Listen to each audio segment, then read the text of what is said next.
Hey everyone, it's Mike back with another episode of Habitual Finance. And this week, what I want to talk to you guys about is passive income. So, what I'm going to do is present you with 3 passive income streams that I personally use and have been doing because I feel like I can give you better information on them because I've been doing them for a while now and kind of have them more figured out. So I know there are some better passive income streams out there, like real estate investing, that I'm not going to get into because I don't really do that. I plan on doing it one day, but not now. And another thing I want to preface this with is just because it's called passive income doesn't mean that you always have to do nothing.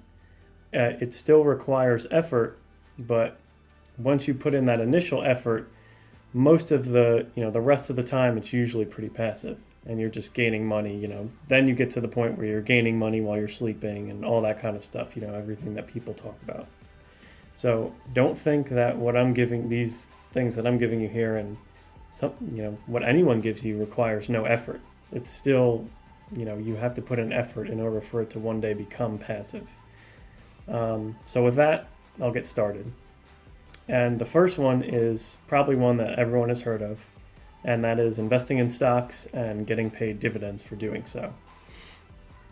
So what a dividend is when you are invested in a stock, not all stocks pay them, but stocks that do will pay you a dividend every quarter per share that you own of the company, which they decide on what that amount is on their quarterly earnings calls, based on how well they did and whatnot and what their future forecasts are. And what you basically want to do is just look for a company that's been, consistently upping their dividends. It doesn't have to be by much, as long as it's something and they're consistently going up and up and up over time, because that's a company you want to be a part of. So, and it doesn't have to be an expensive company either, Some of the companies I own, like Home Depot, pay great dividends, but they're more on the expensive side when it comes to prices. Then you look at other ones like Exxon Mobil is cheaper than Home Depot, and they pay great dividends. They're kind of on a downtrend right now, but their dividends are still working out really well for them. So most of these stocks will just pay quarterly dividends, but there are some who pay yearly dividends. Like for my 401k, for example, is invested in this Hero Price stocks, and they pay a yearly dividend. And also my 401k, since I've been contributing to it for the past 5 years now at my job, there's a lot more in there than there is in like my Roth IRA or my Play stocks or something. So they pay a really nice dividend. Like this past year in December is when they pay, and I got a little over $1,000, which is great. When you first start investing, of course, you're not going to get that. This is what I'm talking about, where you have to put some effort in. Same thing with here. Just because you're buying this stock and then you're like, okay, I have it, I own it, now I don't have to do anything. Yeah, that's great, but you have to have the initial chunk of money first to invest into this stock in order for it to then become passive income. And then you still, it's still not totally passive, it's mostly passive, but you need to keep an eye on these stocks. You should keep an eye on what you're invested in to see if they're still continually doing well. Their dividends aren't going down over time. If it goes down and then back up, it's okay. It's not the end of the world, but just make sure they're not consistently going down, because then, something's up and you should probably dump it and go for another stock. Again, part of this is also just owning a stock in general, part of this passiveness, because over time, your stock is most likely going to be increasing slowly. And especially with a Roth IRA, if you're using that, then you're not even paying taxes on those gains. So that's another form of passive income that you're also utilizing through buying these dividend stocks. So that's also something to think about. So my next passive income stream that I want to talk to you guys about is a side job or a side hustle, whatever you want to call it. And there's plenty of them out there to pick from or choose from, but me specifically, I'm going to talk about what I do, and it's these right here. I actually just harvested some. These are microgreens, they're called. So I'm just starting out still, but basically, in a nutshell, what this is I grow these microgreens. They only take about a week or two to grow.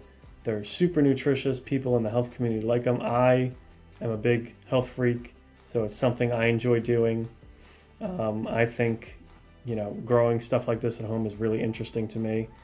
And, I like to help other people, my family, my fiance's family, and other people in the area to get, become healthier. And I also make money doing it. So it's a win-win for me. Again, this is not passive yet for me. This will become passive. That's what I'm trying to work towards. And I'll tell you how. So right now, obviously, I've gotten past the pay. I know how to grow them. I know what to do. I've got my cycles written down. I've got my system in place. And what I've done so far is I'm in a pretty decent sized neighborhood here where we live. And there's like community forums, and I'll post on them. And there's people who are into this stuff. And already I'm starting to deliver to some nearby neighbors because they've expressed interest. I've shown them how I do it, how I grow, prove to them that it's organic and this and that and something that they would like. We agree on a price and an amount that they want, and some of them have already agreed to a weekly subscription almost for buying these. So I can grow these. When it comes to growing, it's pretty passive. All I got to do is put dirt in the tray, seed them, water them. They hardly need any water really because they're so, even in the wintertime, they're very self-sufficient and they're not growing too tall. So that's passive, and then the income that I get from the subscriptions that people buy is passive. So over time that will grow. I'll get better at growing. I'll get more consistent. I'll be more systematic with how I grow them and sell them.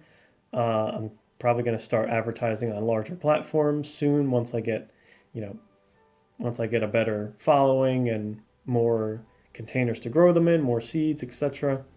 So that's another thing. Personally, I'm doing microgreens. Obviously, you don't have to do that. But what I'm saying here is pick something that you actually enjoy doing, because like I said, yes, there's passive income involved, but it's not totally passive. So make sure you enjoy doing it. I enjoy stock markets. I love learning about them. I love looking them up every day. I enjoy microgreens. I think they're awesome.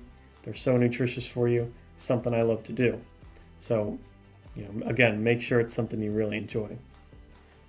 So now I'll move on to my third passive income stream here, which is doing something like this, what I'm doing here, YouTube, Instagram, which is what I'm going to start from my microgreens and get some traction that way, and then things like Twitter or a blog, anything like that.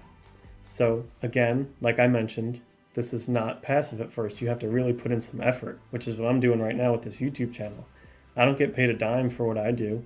I make these videos because I enjoy it, and I want to help you guys learn from my mistakes. I've made tons of mistakes, but I still feel like I'm on a good path. And I love talking about personal finance, early retirement, anything like that. I love talking to people at work, my family and whatnot about it. So I figured why not talk to the rest of the world too, if I can.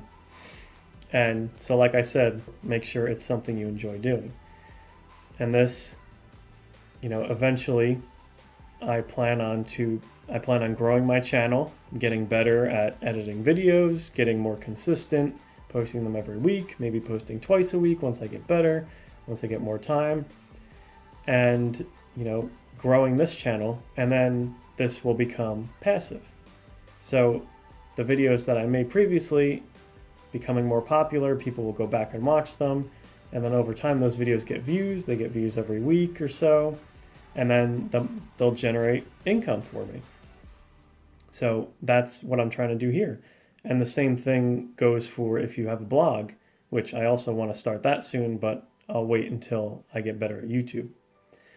Same thing with the blog. You start your blog, you really don't have any followers, nobody really knows who you are, but you just write, you just make sure it's something you're passionate about, because people can really tell whether or not you're passionate about something, not just by what you say, but also by how you write. So make sure that it's something that you enjoy doing and you enjoy writing about or talking about, because you have to do it all the time too. There's some days where you're like, oh God, I'm just getting so tired of talking about finance and investing. It's like, that's not me. I love talking about that stuff. So make sure you enjoy it. And this will, a blog as well will pay dividends in the future, because you'll eventually get advertisers reaching out to you saying, hey, can I advertise on your blog? Or I see some bloggers, some personal finance bloggers saying, advertising for different programs that they use, like, wealth trackers and different, stock info and this and that. And they'll be like, hey, if you advertise this, or if you use this and you like it, and then you can advertise it to your people, give them this discount code or whatever, we will give you a percentage of it. So you make money that way. You make money by just advertisements in general. And that, again, you're going to have a backlog of blog posts made up. And then over time, once you get popular, people are going to go back. You just keep referencing to them. People are going to go back and read them, or they're going to save them, or they're going to reread them. And every time you get another hit, that's another, that's another income, some more sources of income that'll come into you. So that sums up quickly these 3 passive income streams. I didn't want to make this video too long. But like I said, just remember, it's never passive at first. You have to put effort into it, and that's fine because it's more fulfilling. If you just snapped your fingers and you have these passive income streams that do nothing, that make tons of money for you, yeah, that's great, but you want like a feeling of pride from it too. And another reason that I like passive income streams is because, I work a 9-to-5 job still. I think one day of retiring early or getting out of it and doing my own stuff like this, just to, have some more free time. And also, you don't want to rely on one stream of income. Like for me, I'm an engineer. I feel like I do a good job at work. I just got my professional license. I'm really setting myself up to do well at work. But again, I'm not the owner of that company. If one day my company's just like, listen, Mike, we're laying you and a bunch of other people off, and sorry, we just had to do it. We just had to buy another helicopter for, my personal collection, and you guys cost too much, so we're getting rid of you. Could happen for no reason. It's an at-will company, and most are. So you want to set yourself up with passive income streams through stocks, side gigs, YouTube, anything you could think of. If you like woodworking, do some woodworking. Anything like that. So I hope this video struck a chord with you guys, and you start your own passive income streams. Leave me a comment below if you have any questions. I'd love to, chat with you guys on your passive income streams, and give me a thumbs up if you like this video. So I'll see you next week, guys. Thanks. Bye.